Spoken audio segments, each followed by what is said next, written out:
இந்த அரசின் உட்காருங்க, நீங்க நீங்க உட்காருங்க உட்காருங்க உட்காருங்க உட்காருங்க உட்காருங்க மாண்புமிகு உட்காருங்க நான் சொல்றேன் உட்காருங்க. நல்ல விளக்கம். அதாவது இருங்க, 2009ஆம் ஆண்டுல இருந்து என்ன நடந்தது என்று ரொம்ப வரிசையா விளக்கமாக சொல்லிட்டீங்க. எந்தெந்த இடத்தில் என்ன நடந்தது. ஒரு உச்ச நீதிமன்ற தீர்ப்புக்கு பிறகு அதிலே நாம் உடனடியாக இறங்கி செய்ய வேண்டியது மறு ஆய்வு மட்டும்தான். அதை முறையான நேரத்தில் முறைப்படி செய்வதற்கு தயாராகிவிட்டீர்கள். இதை ஒட்டி நீங்கள் பேசிய அத்தனை கருத்துக்களும் பாதிக்கப்பட்ட மக்களுக்கு ஒரு ஆறுதலை அளிக்கும் என்று நான் கருதுகின்றேன். ஆனால் கடைசியாக நீங்கள் சொன்ன அந்த ஒரு வாசகத்தை மட்டும் அவைக்குள் நீக்கி விடுகிறேன். இந்த அரசின் தலையாய கொள்கையும் உட்காருங்க மாண்பு உறுப்பினர் உட்காருங்க. இல்ல, நான் சில கருத்தை சொல்லணும். உட்காருங்க. நான் சில இப்போ உட்காருங்க.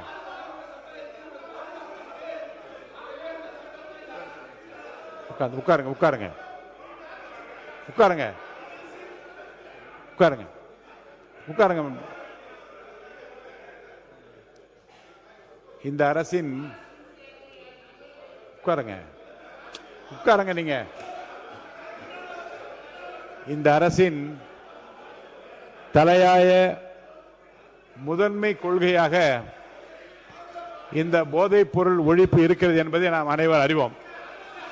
இருங்க, உட்காருங்க சார். இந்த கவன ஈர்ப்பில் இருங்க, உட்காருங்க உட்காருங்க. 2 கவன ஈர்ப்பு தீர்மானங்களையும் நான் எடுத்துக் கொள்கிறேன் என்று வெள்ளிக்கிழமை அன்று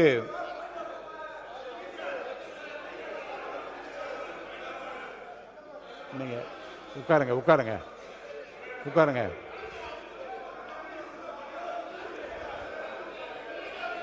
மாண்பு உறுப்பினர் உட்காருங்க உட்காருங்க உட்காருங்க உட்காருங்க.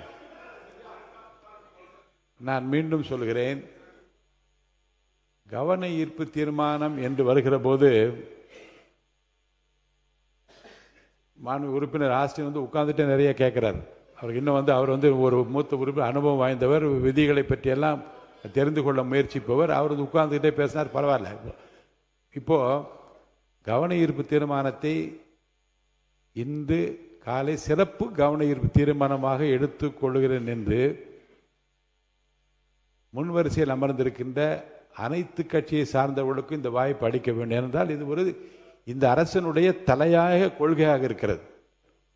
இந்த அரசனுடைய முக்கிய கொள்கையாக இருக்கின்ற காரணத்தினாலே, முதன்மை கொள்கைகளில் ஒன்றாக இந்த மது ஒழிப்பு இருக்கின்ற காரணத்தினாலே தான் அந்த கவன ஈர்ப்பையும் இந்த மேகமலை பிரச்சனை எடுத்துக்கொள்வதாக சிறப்பு கவன ஈர்ப்பு தீர்மானம் என்று கூறி அதிலே அமைச்சர்களும் மற்றவர்களும் விரிவாக பேசுவதற்கு நான் அனுமதி அளித்தேன்.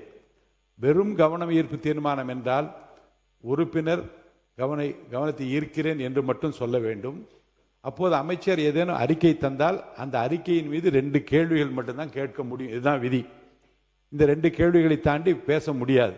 நான் சிறப்பு கவன ஈர்ப்பு தீர்மானம் என்று எடுத்துக்கொண்ட காரணமே, இந்த பிரச்சனையை இந்த அரசாங்கம் முதன்மை கொள்கைகளில் ஒன்றாக வைத்து தலையாய கொள்கையாக வைத்திருக்காரனாலே என்ன நடந்தது என்பது மக்களுக்கு தெரிய வேண்டும், என்ன நடக்கப் போகிறது என்பது மக்களுக்கு தெரியப்படுத்த வேண்டும் என்கின்ற காரணத்தினால் தான் நான் அனுமதித்தேன்.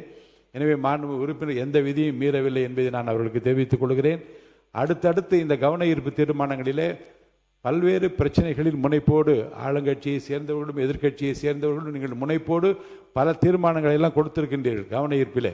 அவற்றில் எது அவசர பொது முக்கியத்துவம் வாய்ந்த தீர்மானம் என்று நான் ஆய்வுக்கு உட்படுத்தி கருதுகின்றேனோ அவற்றை எல்லாம் மென்ஷன் பண்ணுவதற்கு ஒரு நாளைக்கு 10-5 கூட எடுத்து மென்ஷன் பண்ணுவதற்கான அனுமதி அளிக்கலாமா என்பதை பற்றி நான் ஆய்வு செய்து கொண்டிருக்கிறேன். அப்படி அளிக்கிற போதாவது அமைதி காத்து அந்த பிரச்சனையை பற்றி மட்டும் குறிப்பிட்டு நீங்கள் அமர்வதாக இருந்தால் அதற்குரிய பதிலை அன்றே அமைச்சர்கள் தெரிவிக்கலாம், அல்லது நேரம் எடுத்து தெரிவிப்பதாக இருந்தால் கடிதம் மூலமாக தெரிவிப்பதற்கான வாய்ப்பை உருவாக்கலாம் என்பதை பற்றி நான் ஆய்வு செய்து கொண்டிருக்கிறேன். எனவே நீங்கள் கொடுத்திருக்கிற அத்தனை கவன ஈர்ப்பு தீர்மானங்களிலும் எவை அதிக முக்கியத்துவம் வாய்ந்ததோ அவற்றையெல்லாம் எடுத்து மென்ஷன் பண்ணுவதற்குரிய, குறிப்பிடுவதற்குரிய, பதிவு செய்வதற்குரிய வாய்ப்பை உருவாக்குவதற்கு ஆய்வு செய்து கொண்டிருக்கேன் என்பதை நான் உங்களிடம் தெரிவித்துக் கொள்கிறேன். அடுத்து 2026-27 ஆண்டுக்கான மானிய கோரிக்கை முன்மொழிதல். மாண்பு உறுப்பினர் ராஜ கண்ணப்பன் அவர்கள். மாண்புமிகு பேரவைத் தலைவர் அவர்களே, இந்த காப்பு கார்டு பற்றி நம்முடைய அருமை நண்பர் அமைச்சர் பேசினார். எந்த கட்சியில் வந்தாலும் நம்ம இருந்து போறாரு, நமக்கு ஒன்றும் கட்சி இல்லை. ஆனா காப்பு கார்டு கையெழுத்து போட்டதே நான் தான். 7 என்று சொன்னால் 1924 இருந்து அந்த மக்கள் இருக்கிறார்கள். ஆக அவர்கள் எப்படியாவது வனத்துறையின் சார்பாக வெளியேற்றக்கூடாது என்று சொல்லி ஐஏஎஸ் ஆஃபீஸர் 108 பேர் என்று இருந்தேன். ஐஏஎஸ் ஐபிஎஸ் தலைவர் பார்த்தாரு, முத்துவேல் கருணாநிதி ஸ்டாலின் நான் போட்ட கையெழுத்து ஆதரவு கேட்டு அவர் கையெழுத்திட்டார். ஆக அப்புறம் திமுகவில் என்ன இருக்கு, நீங்க போய் சுப்ரீம் கோர்ட்ல 29/5 என்ன பண்ணீங்க? You have to inform the supreme court. அதைத்தான் தாவேக அரசு செய்யணும். நாங்க செஞ்சிருக்கோம். காப்பு காடு உரிமையை நீங்க மீறி அப்படி சொல்லணுமா இல்லையா? ஆகவே நம்முடைய அமைச்சர் பேசுங்க, நான் பதில் சொல்ல தயாராக. அமைச்சர் அவரே உங்களுக்கு அனுமதி கொடுக்கிறார். பேசுமா. மாண்புமிகு பேரவைத் தலைவர் அவர்களே, கிட்டத்தட்ட 30 வருடம் அமைச்சராக இருந்தார், 30 வருடம் அதிகாரத்திலும் இருந்திருக்கிறார். அவருக்கு இன்னமும் அரசியல சட்டம்ல எப்படி நடக்குதுன்னு தெரியல. 29/5/2027 உச்ச நீதிமன்றத்தில் இறுதி ஆணை கொடுக்கப்பட்டது. அப்ப எத்தனை இறுதி தீர்ப்பு, எத்தனை வருஷம் அந்த கேஸ் நடந்திருக்கும் பாருங்க. அது தனியாக ஒரு குழு அமைத்து அந்த குழுவும் 8 மாசம் தமிழகம் முழுவதும் ஆய்வு செய்திருக்கிறார்கள். அந்த ஆய்வின் போது தமிழக அரசு சார்பாக யாரு கூட இருந்தா, யார் யார் அவர்களுக்கு இந்த இடங்கள் தான் இது வந்து காடு இல்லை, இது வந்து பட்டா லேண்டு அப்படின்னு யாரு கூட இருந்து என்கேஜ் பண்ணா, அந்த மாதிரி எந்த தகவலும் இல்லை. இவர்கள் கொடுத்த இறுதி அறிக்கையின் பேரில் தான் வந்து உச்சநீதிமன்றம் இறுதி முடிவு எடுத்து அந்த இறுதி உத்தரவு கொடுக்கப்பட்டது. ஸோ அதனால இந்த கடந்த 15 வருடம் 2009க்கு அப்புறம் திமுக அரசு செய்த அனைத்து தவறுகளுக்கும் ஒட்டுமொத்த விளைவு தான் அந்த 29/5/2026 வந்த தீர்ப்பு. அதை சரி செய்வதற்காக மாண்புமிகு தமிழக முதல்வர் அண்ணன் விஜய் அவர்களின் தலைமையில் கண்டிப்பாக எங்களுக்கு உத்தரவு கொடுக்கப்பட்டுள்ளது. வர்ற காலங்களில் புதன்கிழமைக்குள்ள அதுக்கான மனு தாக்கல் செய்யப்படும்.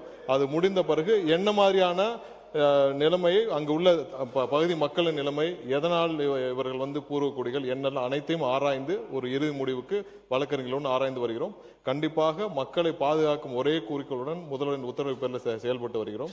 அதற்கு பின்னால் அவரே தெரிந்து கொள்வார் எதை அவர்கள் விட்டுவிட்டார்கள், எதனால் இந்த பிரச்சனை வந்தது. அதை எல்லாம் இப்போ இருக்கிற அரசு எடுத்து இப்பொழுது உச்சநீதிமன்றத்தில் கொண்டு போய் அந்த மக்களை காப்பாற்ற திமுக என்ன தவற விட்டது, அதை இப்போ இருக்கிற நமது வெற்றி கழக அரசு, அண்ணனுடைய விஜய் அவர்களின் அரசு எதை கொண்டு போய் இப்பொழுது எதை வைத்து காப்பாற்ற போறோம் என்பதை இன்னும் 3 நாள் அவர் தெரிஞ்சு கொள்வார். அதற்கப்புறம் இது குறித்து விரிவாக பேசலாம். பேரவைத் தலைவர் அவர்களே, மாண்புமிகு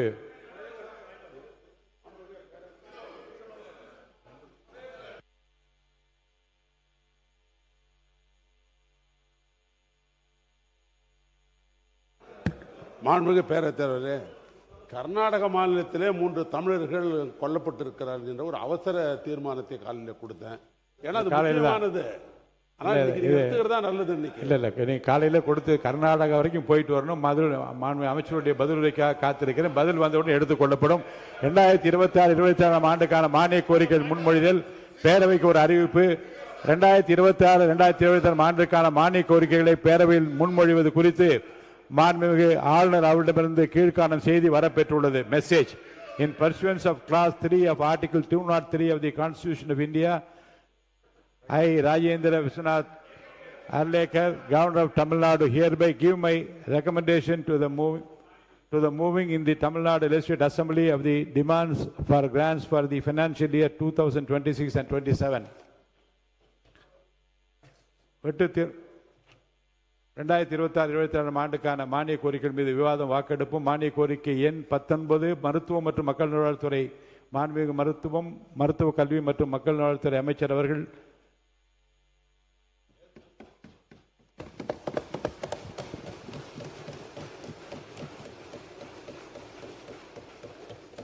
மாண்புமிகு பேரவைத் தலைவர் அவர்களே, மருத்துவம் மற்றும் மக்கள் நல்வாழ்வுத்துறை பற்றிய மானிய கோரிக்கை எண் 19 கீழ் வருவாய் கணக்கில் ரூபாய் 22,436 கோடியே 84,19,000, மூலதன கணக்கில் ரூபாய் 918 கோடியே 41,93,000 மற்றும் கடன் கணக்கில் ரூபாய் 1 கோடி ஆகியவற்றுக்கு மேற்படாத தொகைகள் அரசுக்கு வழங்கப்பெற வேண்டுமென கோருகிறேன். வெட்டு தீர்மானங்கள் மொழிதல். வெட்டு தீர்மானங்களை மொழிகிற மாண்பு உறுப்பினர்கள் நிறைய பேர் இருக்கின்ற காரணத்தினால் நேரத்தின் அருமை கருதி மாண்பு உறுப்பினர்கள் கையை உயர்த்தினாலே நீங்கள் கொடுத்த வெட்டு தீர்மானத்தை மொழிந்ததாக ஏற்றுக்கொள்ளப்படும் என்பதை பேரவையின் அனுமதியுடன் தெரிவித்துக் கொள்கிறேன். மாண்பு உறுப்பினர்கள் திரு பி கே சேகர் பாபு, மாண்பு உறுப்பினர் திரு வை முத்துராஜா, மாண்பு உறுப்பினர் திரு ஐ செந்தில்குமார், மாண்பு உறுப்பினர் திரு ஏவ வேலு, மாண்பு உறுப்பினர் திரு வைத்தியலிங்கம், மாண்பு உறுப்பினர் திரு ஜெயராமகிருஷ்ணன், மாண்பு உறுப்பினர் திரு காதர் பாட்ஷா முத்துராமலிங்கம், மாண்பு உறுப்பினர் திரு ஜி மார்க்கண்டேயன், மாண்பு உறுப்பினர் திரு ஜவஹருல்லா, மாண்பு உறுப்பினர் திரு ஆ குட்டி என்கிற சுதாகர், மாண்பு உறுப்பினர் டாக்டர் கலை கதிரவன், மாண்பு உறுப்பினர் ராஜா, மாண்பு உறுப்பினர் ஆசே வில்வநாதன், மாண்பு உறுப்பினர் திரு கணேஷ்குமார், மாண்பு உறுப்பினர் திரு ச சிவகுமார், மாண்பு உறுப்பினர் திரு ரா விஸ்வநாதன், மாண்பு உறுப்பினர் அக்ரி எஸ் கிருஷ்ணமூர்த்தி, மாண்பு உறுப்பினர் டி ராமச்சந்திரன், மாண்பு உறுப்பினர் முனைவர் கோவி செழியன், மாண்பு உறுப்பினர் திருமதி லதா, மாண்பு உறுப்பினர் ஆர் செல்லசாமி, மாண்பு உறுப்பினர் திரு ஜெயசங்கரன், மாண்பு உறுப்பினர் அருண்மொழி தேவன், மாண்பு உறுப்பினர் திரு சம்பத்குமார், மாண்பு உறுப்பினர் திரு வைத்தியலிங்கம், மாண்பு உறுப்பினர் திரு பி ஹரிபாஸ்கர்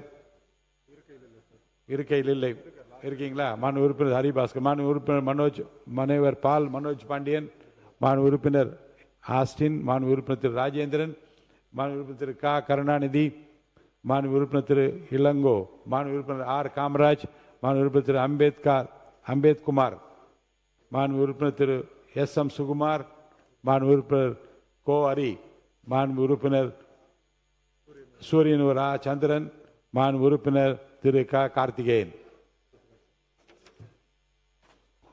மாண்பு உறுப்பினர் திருமதி லீமா ரோஸ் மார்டின், மாண்பு உறுப்பினர் மு திராவிடமணி, மாண்பு உறுப்பினர் முனைவர் திருமதி சௌமியா அன்புமணி, மாண்பு உறுப்பினர் திரு ச வெற்றிவேல், மாண்பு உறுப்பினர் திரு க மாரிமுத்து, மாண்பு உறுப்பினர் திரு ஓ எஸ் மணியன், மாண்பு உறுப்பினர் சி வே கணேசன், மாண்பு உறுப்பினர் திரு இசி கோவிந்தராஜன், மாண்பு உறுப்பினர் திரு கோவிந்தராஜன் இருக்கையில் இல்லை, மாண்பு உறுப்பினர் திரு அர சக்கரபாணி, மாண்பு உறுப்பினர் வசந்தவேல், மாண்பு உறுப்பினர் துரை சந்திரசேகரன், மாண்பு உறுப்பினர் திரு மெய்யநாதன், மாண்பு உறுப்பினர் அண்ணாதுரை, மாண்பு உறுப்பினர் பழனிசாமி, மாண்பு உறுப்பினர் திரு நிவேதா எம் முருகன், மாண்பு உறுப்பினர் எஸ் பி வேலுமணி, மாண்பு உறுப்பினர் பி எஸ் சீனிவாசன், மாண்பு உறுப்பினர் திரு கே கே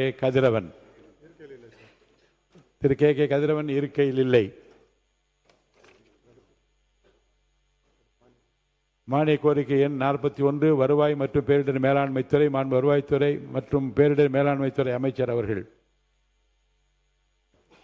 மாண்பு பேரவைத் தலைவர் அவர்களே,